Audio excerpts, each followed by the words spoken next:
முதல் கையெழுத்து கல்லுக்கு தரைய இன்னைக்கு தேசிய ஜனநாயக கூட்டணியை பொறுத்தவரை தமிழகத்துல நிச்சயமாக கல்லை இறப்பதற்கு அனுமதி கொடுக்க வேண்டும் என்பதிலே தெள்ளத் தெளிவாக இருக்கின்றோம். காரணம் நிறைய நம்ம பேசியிருக்கோம். எந்த அளவுக்கு ஒரு இயற்கை உணர்வு, பல நோய்களுக்கு பனைமரம் தென்னை மரத்தில் வரக்கூடிய பால், இதை நம்ம பால் தான் சொல்லணும். அதுல இருந்து வரக்கூடிய எல்லா பொருட்கள், நீராவா இருக்கட்டும், தெளிவா இருக்கட்டும், கல்லா இருக்கட்டும், எல்லாமே உணவுப் பொருட்களா பார்க்கணும். கல்லை பொறுத்தவரை 3.8% ஆல்கஹால் இருக்கு. ஒரு சாதாரண பியர் எடுத்துக்கிட்டீங்கன்னா 12% குறைவு ஆல்கஹால் இல்லை. ஒரு ஹாட் ட்ரிங்க் எடுத்துக்கிட்டீங்கன்னா 40% ஆல்கஹால் இருக்கு. அதெல்லாம் இன்னைக்கு விற்கிறோம், மக்கள் குடிக்கிறாங்க, ரசாயனத்தை குடிக்கிறாங்க.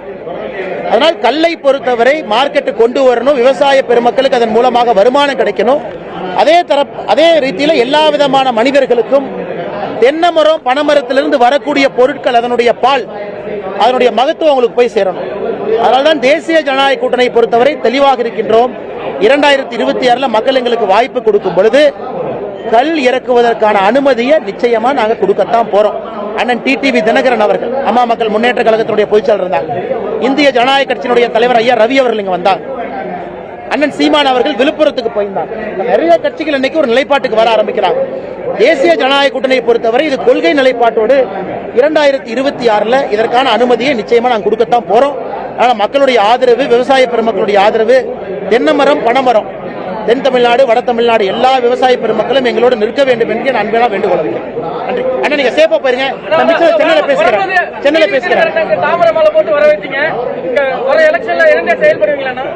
நம்மளோட தான் இருக்கிறாங்க அண்ணன்லாம், நம்மள ஒன்னா தான் இருக்கிறோங்கண்ணா.